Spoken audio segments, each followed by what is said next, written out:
Chapter 6. The Languedocian Scorpion. The Pairing. June sets in.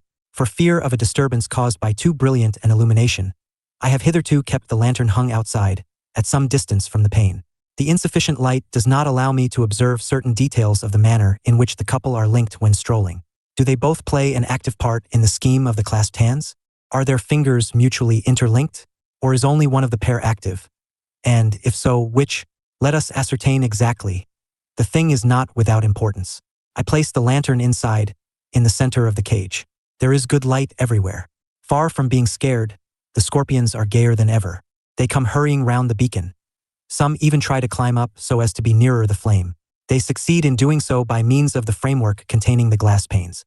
They hang on to the edges of the tin strips and stubbornly, heedless of slipping, end by reaching the top.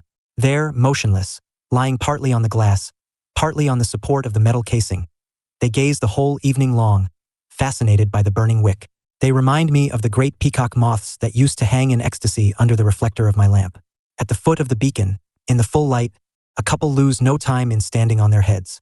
The two fence prettily with their tails and then go a-strolling. The male alone acts. With the 2 fingers of each claw, he has seized the 2 fingers of the corresponding claw of the scorpioness bundled together. He alone exerts himself and squeezes. He alone is at liberty to break the team when he likes. He has but to open his pincers. The female cannot do this. She is a prisoner, handcuffed by her ravisher. In rather infrequent cases, one may see even more remarkable things. I have caught the scorpion dragging his sweetheart along by the 2 forearms. I have seen him pull her by one leg and the tail. She had resisted the advances of the outstretched hand. And the bully, forgetful of all reserve, had thrown her on her side and clawed hold of her at random. The thing is quite clear, we have to do with a regular rape, abduction with violence. Even so did Romulus youths rape the Sabine women. The brutal ravisher is singularly persistent in his feats of prowess, when we remember that things end tragically sooner or later. The ritual demands that he shall be eaten after the wedding.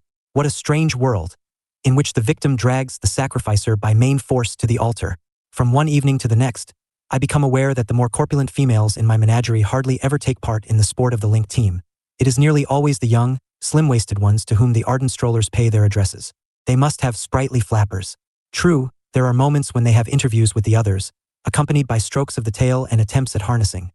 But these are brief displays, devoid of any great fervor. No sooner is she seized by the fingers than the portly temptress, with a blow of her tail, rebukes the untimely familiarity. The rejected suitor retires from the contest without insisting further. They go their several ways. The big-bellied ones are therefore elderly matrons, indifferent nowadays to the effusive manners of the pairing season. This time last year and perhaps even before, they had their own good spell, and that is enough for them henceforth. The female scorpion's period of gestation is consequently extraordinarily long, longer than will be often found even among animals of a higher order. It takes her a year or more to mature her germs. Let us return to the couple whom we have just seen forming up beneath the lantern. I inspect them at 6 o'clock the next morning. They are under the tile linked precisely as though for a stroll, that is to say, face to face and with clasped fingers. While I watch them, a second pair forms and begins to wander to and fro. The early hour of the expedition surprises me. I had never seen such an incident in broad daylight and was seldom to see it again. As a rule, it is at nightfall that the scorpions go strolling in couples. Whence this hurry today? I seem to catch a glimpse of the reason. It is stormy weather. In the afternoon, there is incessant, very mild thunder. Saint Medard, whose feast fell yesterday, is opening his floodgates wide. It pours all night.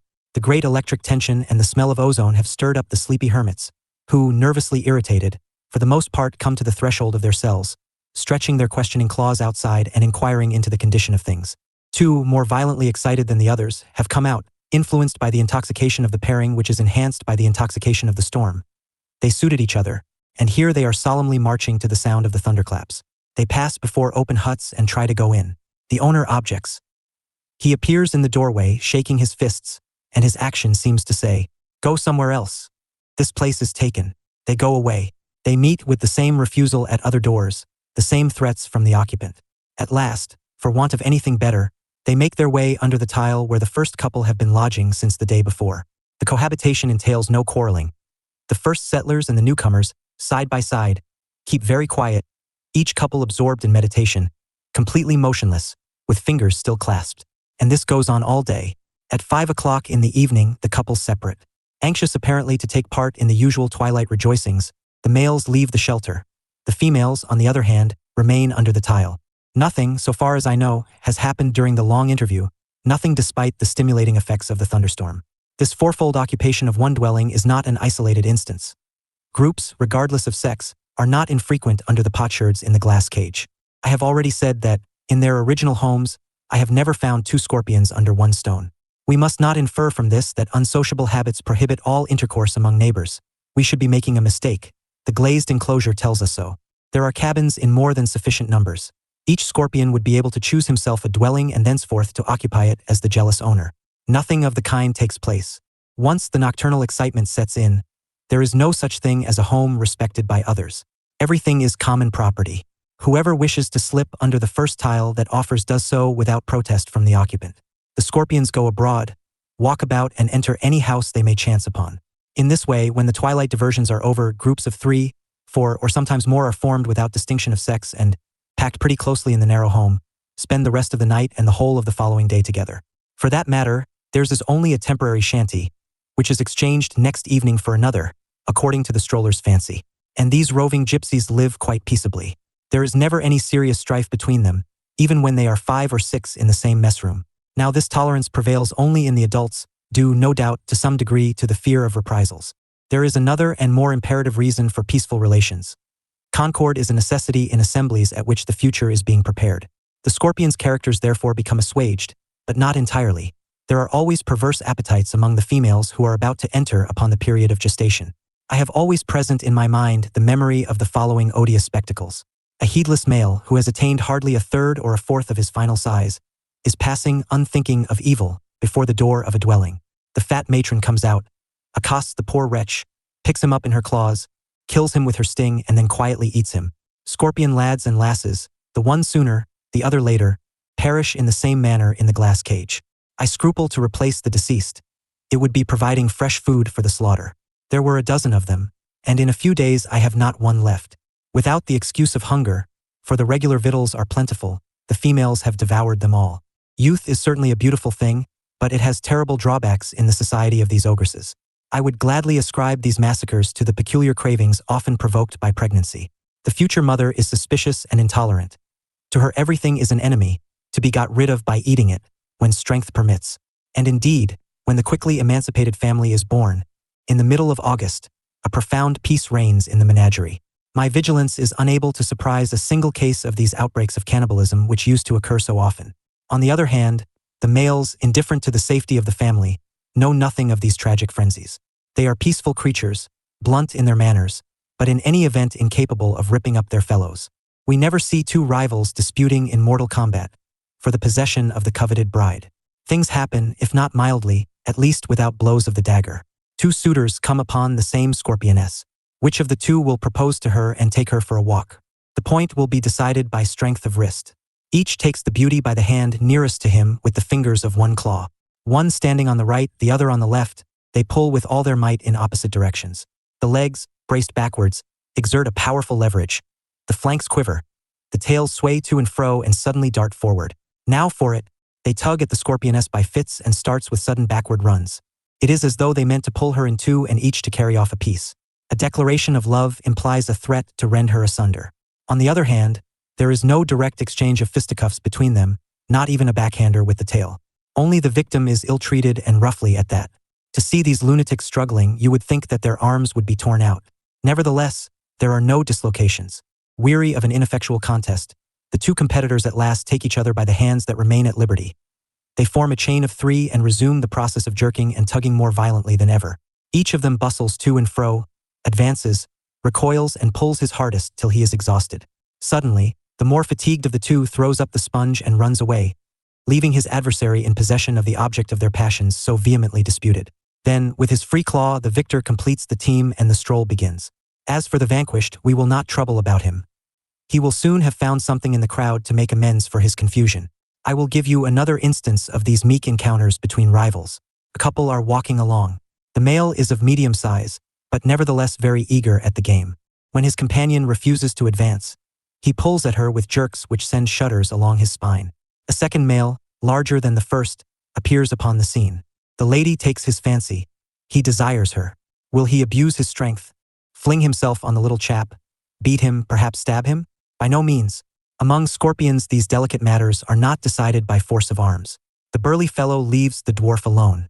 He goes straight to the coveted fair and seizes her by the tail. Then the two vie with each other in pulling, one in front, the other behind. A brief contest follows, leaving each of them the master of a claw. With frantic violence, one works on the right, the other on the left, as though they wished to pull the dame to pieces. At length the smaller realizes that he is beaten. He lets go and makes off. The big one lays hold of the abandoned prey, and the team takes the road without further incident. Thus, evening after evening, for 4 months, from the end of April to the beginning of September, the preludes to the pairing are indefatigably repeated. The scorching dog days do not calm these unruly lovers. On the contrary, they inflame them with new ardor. In the spring, I used to surprise the pilgrims' tandem singly at long intervals. In July, I observe them by 3s and 4s at a time, on the same evening. I take the opportunity, with not much success, to inquire what goes on under the tiles where the strolling couples take refuge. My wish is to see the details of the tender interview from start to finish. It does me no good to turn over the potsherd, even during the quiet hours of the night. I have tried often and in vain. When deprived of their roof, the linked couples resume their ramble and make for another shelter, where the impossibility of prolonged observation obtains once more. Special circumstances, independent of any intervention on our part, are needed to make the delicate undertaking succeed. Today these circumstances are present. At 7 o'clock in the morning on the 3rd of July, a couple attracts my attention, a couple whom I saw forming, walking about and selecting a home on the previous evening. The male is under the tile, quite invisible save for the tips of his claws. The cabin was too small to shelter the two. He went in. She, with her mighty paunch, remained outside, clutched by the fingers by her companion. The tail, curved into a wide arc, is bent slackly to one side, with the point of the sting resting on the ground. The 8 legs, firmly planted, are drawn backwards, marking a tendency to escape. The whole body is completely motionless. I inspect the fat scorpioness 20 times in the course of the day, without perceiving the least movement of the hinder part, the least change in the attitude, the least flexion in the curve of the tail. The animal could be no more lifeless if turned to stone. The male, on his side, is no more active. Though I cannot see him, I at least observe his fingers, which would tell me of any change of posture. And this petrified condition, which has lasted for the best part of the night, persists all day, until 8 o'clock in the evening. What do they feel, facing each other thus? What are they doing, motionless with clasped fingers? If the expression were allowable, I should say that they are meditating profoundly.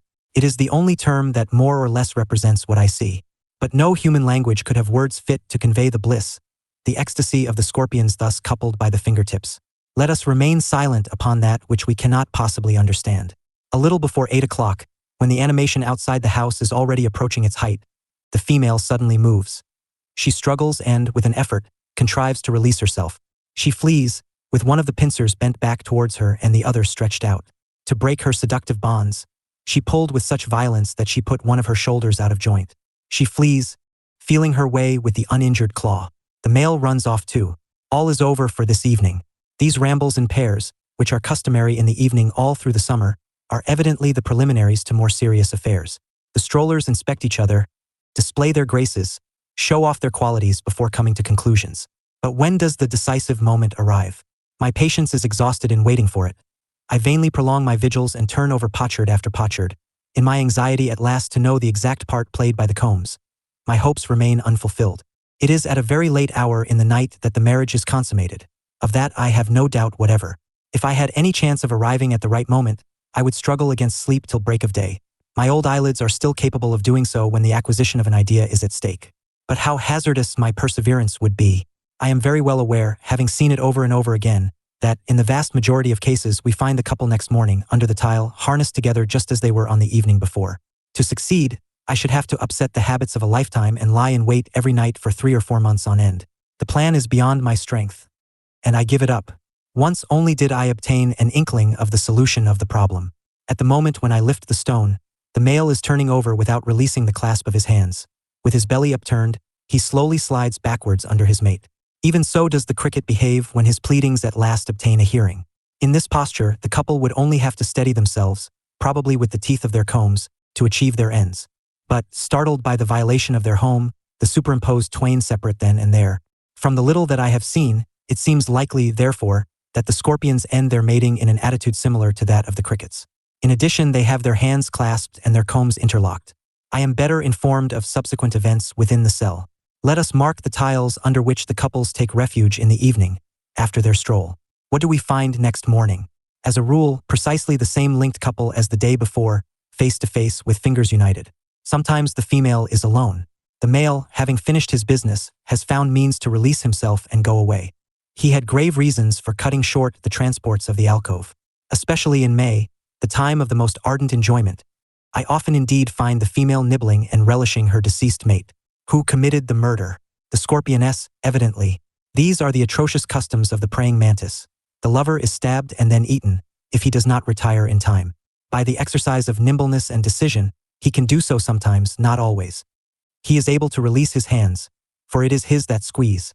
By lifting his thumbs, he unclasps them. But there remains the diabolical little mechanism of the combs, an apparatus of sensual pleasure, now a trap. On both sides, the long teeth of this interlocking gear, closely fitting and perhaps spasmodically contracted, refuse to come apart as promptly as could be wished. The poor fellow is lost. He has a poisoned dagger similar to that which threatens him. Does he know how to defend himself? It seems as though he cannot, for he is always the victim. It is possible that his reversed posture hinders him in wielding his tail, which he must curve over his back if he wishes to bring it into play. Perhaps also an insuperable instinct prevents him from putting the future mother to death. He allows himself to be pinked by the terrible bride. He perishes without defense. The widow forthwith begins to eat him. It is a part of the ritual, as with the spiders, who, deprived of the scorpion's fatal engine, at least leave the males time to escape if they are prompt enough in forming a decision. The funeral repast, though frequent, is not indispensable. Whether the male is devoured depends a little on the condition of the female's stomach. I have seen some who, despising the nuptial morsel, frugally swallowed the head of the deceased and then flung the corpse outside, without touching it again. I have seen these furies carry their dead husband at arm's length, dragging him about the whole morning, in sight of all like a trophy, and then, without further ceremony, leaving him untouched and abandoning him to those eager dissectors, the ants.